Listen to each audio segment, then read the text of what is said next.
This is the Comic Book Kaiju, a comic book discussion podcast where we love comics and you should too. We got a very special Marvel themed episode for you today. I think maybe I should just change the name of this podcast to the Marvel Kaiju because we talk about Marvel so much on this podcast, but it's because we love it. And we have a returning MCU expert all the way from the Holdo Maneuver and Animation Fascination podcast, the strongest Avenger, Mark Vibert. Hello. I think we'll definitely have to hand over that title to somebody else, though.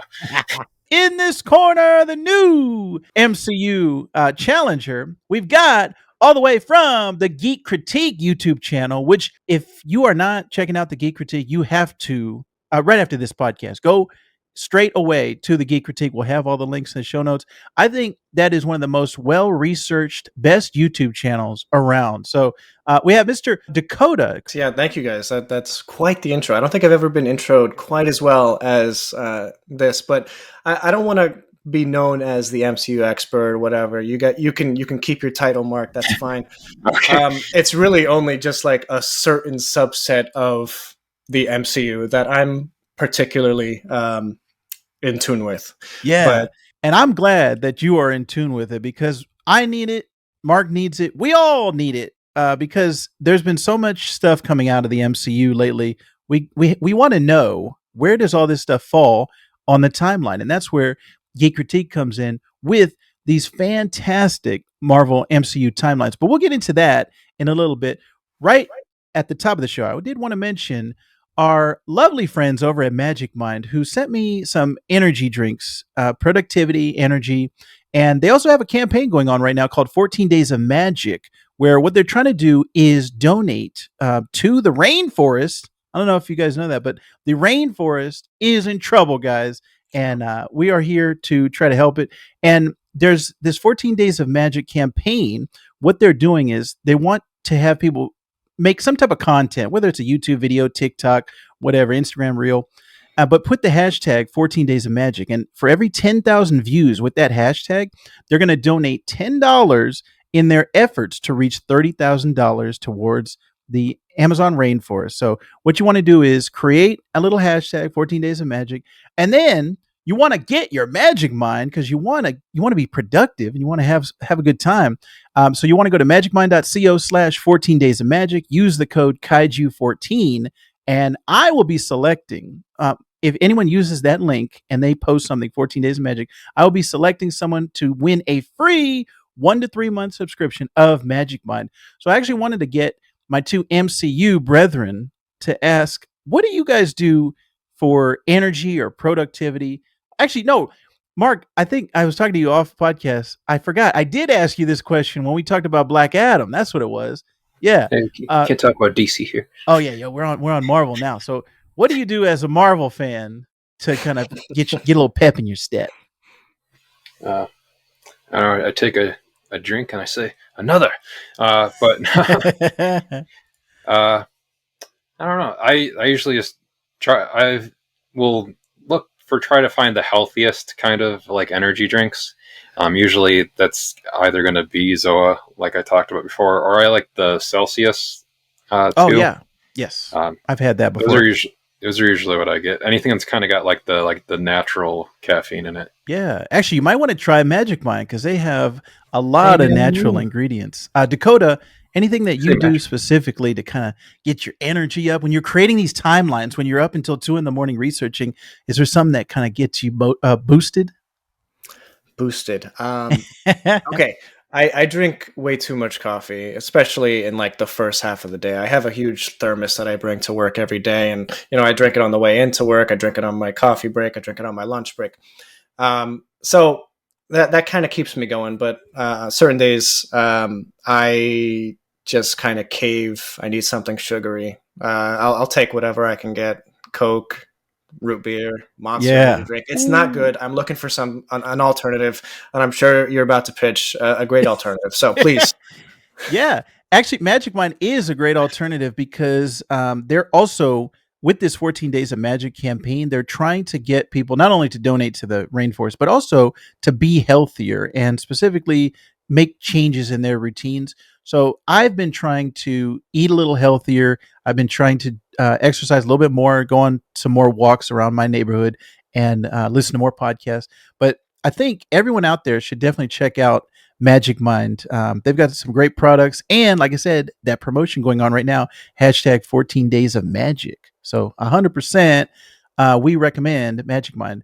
Now, something else that we recommend is Geek Critique. Like I said, they have Dakota. You guys have been doing some fantastic work on these MCU timelines. So you're on 7 now or 8? Which one is it? So I officially on YouTube, I've done 7 timelines. I started actually on a blog before ever getting into video timelines, and I did a visual timeline. That's kind of what really like drew me in. It was, I think, 2015 or 2016. I did my first timeline. If you look up Geek Critique MCU timeline and look for the earliest images on Google, you'll find it. It's a nice long red image that descends with, I think, up to around Defenders maybe.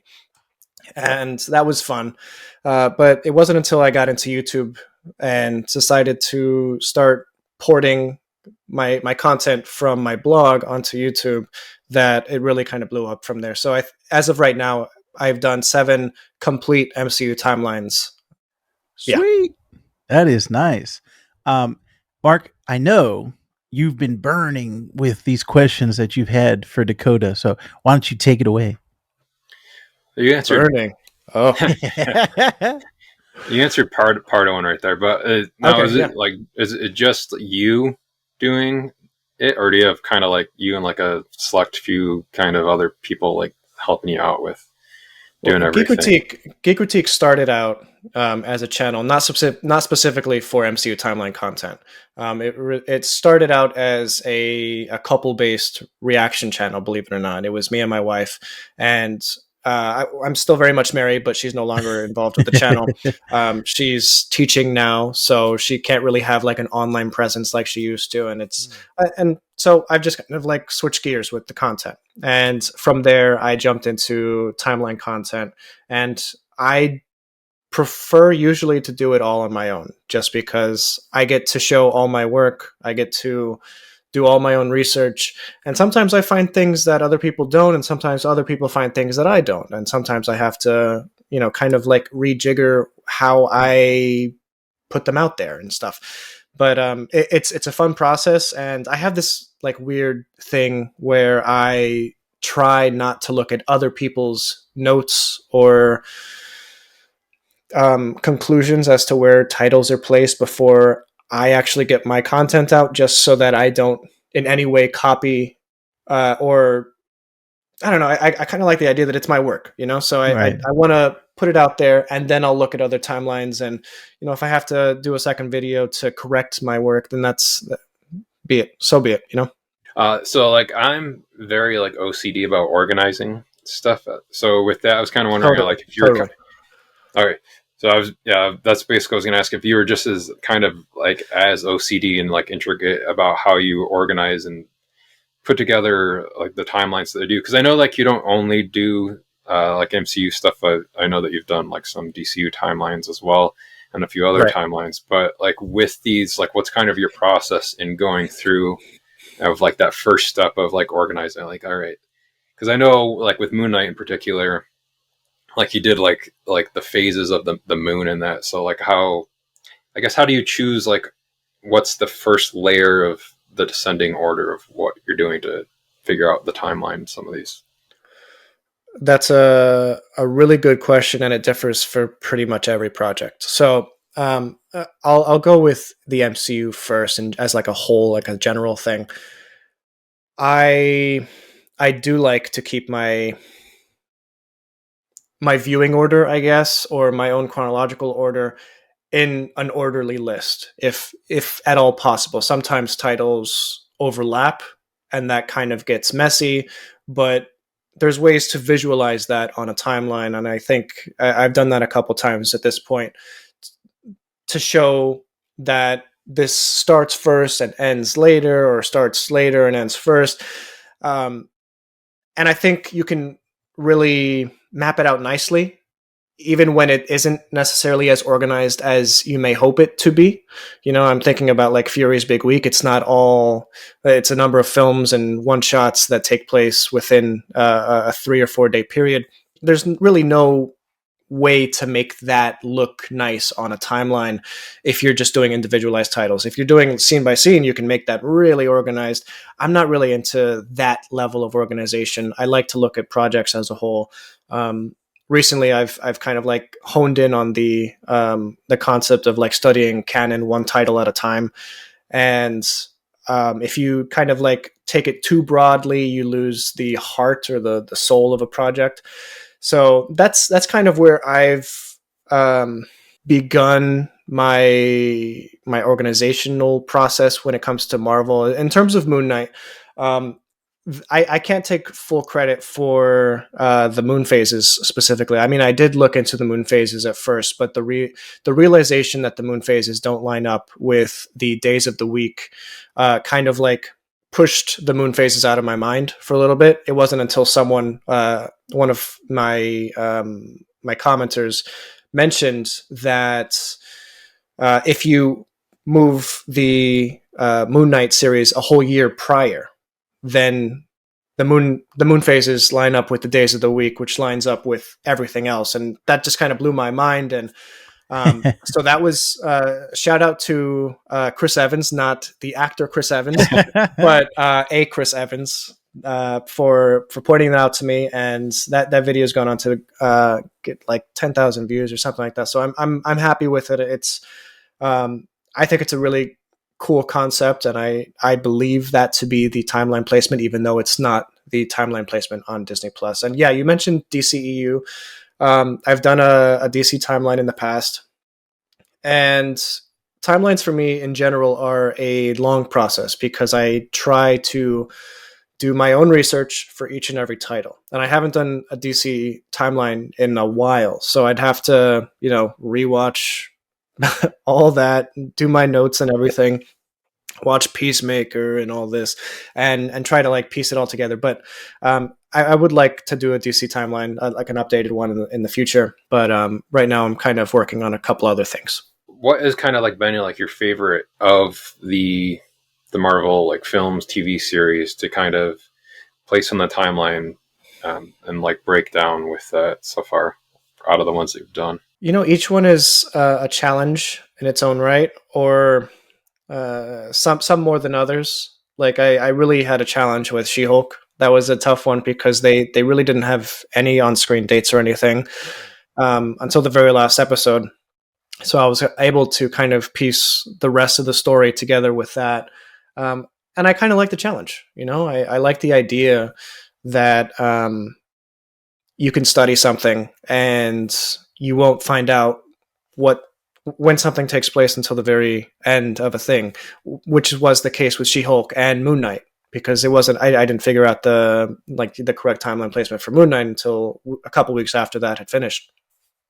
But I really enjoyed, on a personal level, Multiverse of Madness. I remember there was a little bit of online fiasco when Disney Plus put Multiverse of Madness a little earlier on their timeline than many people expected it to take place, which was interesting because that isn't really the MO for the Disney Plus timeline. And for those of you who don't know or who are catching this for the first time, I don't always fall in step with the Disney Plus timeline. I respect it. I respect any attempt to map the timeline. I understand that others have their reasons to place titles in different ways than I do. And I respect that. Ultimately, you're creating a viewing order based on your own guesstimation of when these events take place. And who am I to tell you you're wrong? But it was interesting with Multiverse of Madness that they placed, we all as a community that followed the timeline of MCU chronology and all that, we all kind of placed Multiverse of Madness a couple months after No Way Home because of an early interview with Sam Raimi. Sam Raimi never said it takes place months after, but the text leading up to the interview said that it was a few months after No Way Home. So that kind of was just stuck in all the chronologists, the MCU chronologists' heads.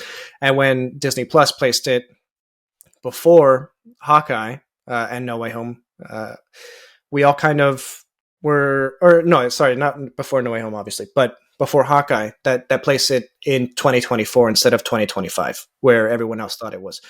That was really fun because I got to kind of experience Multiverse of Madness in a new lens. Like I tried to visualize, well, what if it does take place in 2024? So I was able to go into the film, study it, frame by frame as I do, come up with some notes.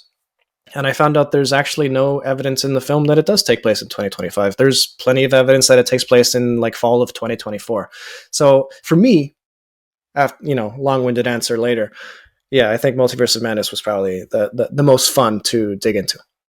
Part of like this last question was kind of, it's interceded in there, but you had kind of what has been like the easiest one to place and what one's been like the hardest to place. And then you had already said like the whole challenge of it is kind of what makes it more fun and fulfilling to do anyway. Yeah, She-Hulk was the hardest in terms of the most recent MCU stuff to place. Most fun to place. I mean, I kind of already touched on Multiverse of Madness, but I had a lot of fun with Miss Marvel as well. I know not a lot of people liked it. A lot of people did like it. I'm in the camp that really liked it, or at least liked most of it. And I think that was a really interesting one because there were holidays that seemingly didn't land where they would have normally in the year. I went down a rabbit hole of like, well, what were they trying to say by adding these festivals, or what were they trying to include by Eid or whatever? And I realized kind of that they were trying to showcase Muslim culture in meaningful ways without necessarily making that the focal point of the timeline. So I placed it where I placed it accordingly, based on, the conclusion that I came to. Other people have come up with different conclusions for that. Nice. And did you have a specific moment that was kind of like a light bulb to you of, oh, I should be making timelines? This is something that people want to know about? Or was it kind of just an organic thing? It just gradually progressed? I wish it was organic. I've been doing timelines on and off for Marvel for 5-6 years now, since the YouTube channel started. And I've had a lot of success with them, like more success than any other thing on my YouTube channel. But for some reason, those were the last things that I thought of to actually produce, and the channel stagnated for a long time. And if I had started this a while back, the way that I'm doing it now, I think I would be a little further along in terms of level of success, I guess, in YouTube terms. Yeah. But recently, I came to the conclusion that, it was after the most recent timeline, version 7. It kicked off really, really well. And to date, it's last I checked, it was like 300,000 views. So it's done really well for a channel my size.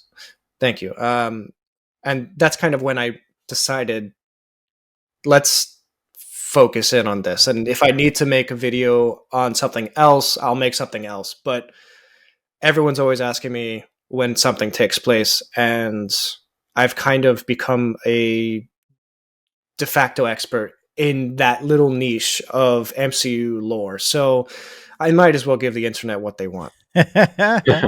Yeah. And like I said, that is something that I'm always wondering. I'm asking Mark all the time. We have a Discord where we're messaging anytime something new comes out. We're always kind of like, oh, where does this take place? What is the behind the scenes about this? So your content is very relevant to us for sure. Do you have any kind of future plans of, okay, I'm going to stop at the 9th timeline, or do you think you're just going to keep it going until Marvel stops? Have you thought about that? Of course I've thought about it. I've always kind of hoped that there'd be a point where I wouldn't have to cover, let's say, phases 1 through 4 anymore, and I can just cover 5 and onward, or Yeah. 6 and onward, or whatever. But that really can't happen until there's some pivotal change in the way these films or shows are produced, because they can come out with a show that takes place in the 90s, and then I kind of have to stick that in the middle of certain films. Right. So I hope that there's a point where I can kind of like pivot away from certain things and just be like, if you want to know what happens in phases 1 through 7, watch our timeline version 10 or whatever down the line. But I don't know that that's going to happen anytime soon. But I kind of, in my head, I think that the multiverse saga, and we're getting into not spoilers, but my own speculation in terms of where they're headed. A lot of their earlier actors are getting older in age. By the time the multiverse saga ends, it'll be 15, 20 years out since the MCU started. I think they're going to end up rebooting to a degree. I don't know that for sure, but when it comes to something like Secret Wars, it kind of lends to the idea of a certain level of reboot. They're going to keep some actors on, obviously, but with the merging of worlds, potentially, you can do a lot. You can recast Tony Stark, you can recast Captain America and keep these stories alive, but suddenly you have the X-Men to play with, and it's a whole new ball field. And I think ultimately, whether it's after phase 6 or whatever, Marvel's going to have to do that at some point. This isn't, you can't keep your actors young forever. So at a certain point, they're going to have to reboot the MCU if they want to keep making these films relevant. So at that point, hopefully, I can make a solid timeline that encompasses everything there. But up until then, I no promises. Yeah, I always find that interesting, the question of when do you reboot? Because they have that problem in the comics where the characters, they want to keep them perpetually at the same age around that, unless they're like a child. Let's say like Miles Morales was 13 when he was first introduced. They want to see some progression up to a certain point and then stop. It was the same thing with Peter Parker when he was first introduced. It's interesting with, like you said, the live action actors having real world age limits. I actually was just watching the Assembled this morning on She-Hulk, and I was looking at Mark Ruffalo. They showed him today, and then they showed a clip of him 10 years ago in the original Hulk, and I was like, whoa, I forgot how much he's aged already in this role. And with Tony Stark being gone now, at what point do, like you said, do they reboot it and, oh, Tony Stark's back, we've got Iron Man, Captain America's back? Like, it's very interesting to see where they'll go from here, and they can either drop the ball on that, or Marvel can be geniuses and we're all praising them. So I'll be interested to see where they go, specifically with reboots and stuff like that. Do you have any specific process when you do the timelines, things that kind of help you, or where you're narrowing it down, breaking it down into a more bite-sized portion where you can get to it easier? Or is it just, give me all the information, I'm just going to process it, crunch it, and just make the timeline? Do you have anything specific as far as your process goes? Note taking. I'm, especially in the past couple of years, I've been really vigorous with taking notes. Trust me, like, especially when it comes to editing videos, like, you need to know when a character says this line, because you'll be editing a video and you're just like, I know he says this line somewhere in this movie, and I'll be looking for it for 20 minutes. So note taking is super important, especially when it comes to stuff like that. Like, all right, this is going to be an important scene to use in a video. I got to note down that it takes place 1 minute and 20 seconds into it, or, an hour and change. So that's super important. Being able to get a copy that's like a digital copy that's 4K, I don't condone like torrenting films, but when it comes to content like I do, it's necessary. And I'm not, repurposing the films online. There's always a level of, I'm changing the Yes. source material to Right. adapt to Yeah. YouTube and everything. So Right. with that, I am able to slow down the footage. I'm able to pause it on certain frames, go frame by frame when I need to. If there's like a certain, sometimes it's as simple as like a certificate or a receipt on screen that I'm able to note a date. And sometimes, most times actually within the MCU, they're conscious of that in the props department or the digital effects department, because they'll notate like when the film is supposed to be coming out or when it's supposed to be taking place on the timeline. A good example of this is actually in Miss Marvel. In the halal vendor stand, we see he has a like a food license date that translates to March something 2025. Obviously this wasn't filmed in March 2025, so they had to produce that prop for the film, and that really helped in determining when the title took place for me. So little stuff like that. Yeah, I note it all down in an app that I use. All like I take all my notes down, and from there I, like right now, actually, I was looking at my notes app this morning. I have like about a novel's worth of words written down in terms of notes. It's like 100,000 words of notes from just different, like Avatar: The Last Airbender, Marvel, Star Wars, everything that I'm interested in potentially making timeline content for. Yeah. Do you have a favorite franchise? Whether it's Marvel, DC, Avatar: The Last Airbender, do you have a favorite specifically that you always kind of fall back on? With YouTube, it's Marvel. But in my personal day-to-day life, I mean, I grew up with Star Wars. It was my first love. The first movie I really remember getting on VHS, my dad bought Empire Strikes Back, and I was hooked from there back, in the 90s. Nice. But yeah, Star Wars has always been like my go-to love. I listen to all the audiobooks. I watch all the films, obviously. I'm super invested in stuff like Andor. And probably right after this, I'm about to record a timeline video for Tales of the Jedi. Oh. Which is an interesting one because they definitely like retcon a couple things. So that'll be an interesting one to get into.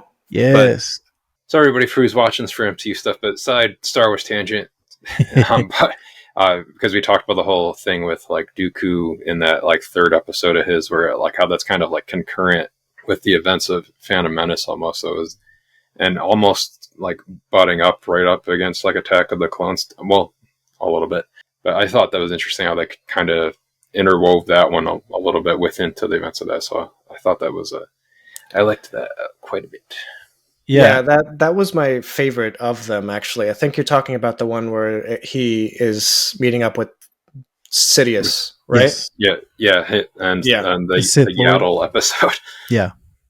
That was a lot of fun. That was my favorite of the bunch. I have like a lot of notes. That's like, of all the episodes, that's like my largest section, so I'm really excited to talk about that. But yeah. Man, anyway, I can't wait until that one comes out.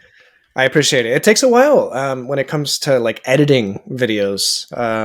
Oh yeah, especially like when you're trying to find clips for every single second that you are putting on the screen. Yeah. There's easier ways around that. You can just talk over, still images. But I've kind of like pushed myself into a corner of like, you've make really, I think they're quality videos. You have to keep making that level of video. Mm-hmm. Yeah. Have you ever felt any pressure to top the last timeline or the last video? Totally. Yeah. I mean, that's natural. I'm sure you get that with podcasting. You just want to get better. Right. When it comes to timelines, you think about what you can do different next time. You think of what you can cut out or add to it to make it a better thing, to keep audience engagement, or to just make it look better or sound better, whatever. And that's something I've learned over the course of 7 times of doing complete MCU timelines. But in terms of like individual like titles, like since I've been doing the Moon Knight, since I did the Moon Knight one and then the Multiverse of Madness one and all the way up to the She-Hulk one, I try to keep the quality consistent. Like I want it to look consistent, but I'm always learning new tricks. That's part of the trade. You hope that the next time you jump onto the editing board, it's a little bit quicker than the last time. So yeah, definitely 100%. Especially just doing these video podcasts, it's way more work than just doing the audio podcast. I can imagine. I feel you on that one. But Dakota, I thank you very much for your time that you've spent with us today. I love all of your timeline videos that you've put out so far, and I'm loving the content in general. You've got the Project Geekology podcast, which just had a Rogue One episode. Yes. We've got the Geek Critique YouTube channel, and then geekcritique.net is the website where you can find all of your goodness that you're putting out onto the internet. So I just want to say thank you very much, sir, and keep up the good work. Thank you. And if you don't mind, I would love to ask you guys what your fandom of choice is. You guys asked me. I would like to know yours. I'll let Vactor go first. Well, it's... I'll be honest now. It's kind of... It's like asking him to choose between his like favorite child. Yeah, of course. Kind of. I think I have kind of phases that I go through. Right now, I'm in a kind of a Marvel phase right now. Just there's so much good Marvel content that's coming out, but I'm also a huge Star Wars fan. There's a ton of good Star Wars content that's coming out right now. And then I also do a Star Trek podcast. There's a ton of good Star Trek stuff that's coming out. There is. And so I go kind of back and forth. I try to stay up because I'm doing a comic book podcast. I try to stay up with DC, Image, Dark Horse, Boom Studios, all kind of comic book publishers. But right now, Marvel is the one that gets me excited and they're putting out Star Wars comics. So it's like Marvel is kind of the best of both worlds for me right now. Sure. All right. Now I have to answer. So I think, kind of like you, Vactor, like it kind of goes a little bit around, like still overall my favorite movie trilogy as like a fandom of all time is still Back to the Future. So that goes along, with all like this timeline stuff of figuring out like where stuff is placed with that. But then again, like I like Star Wars a lot. I like Marvel a lot.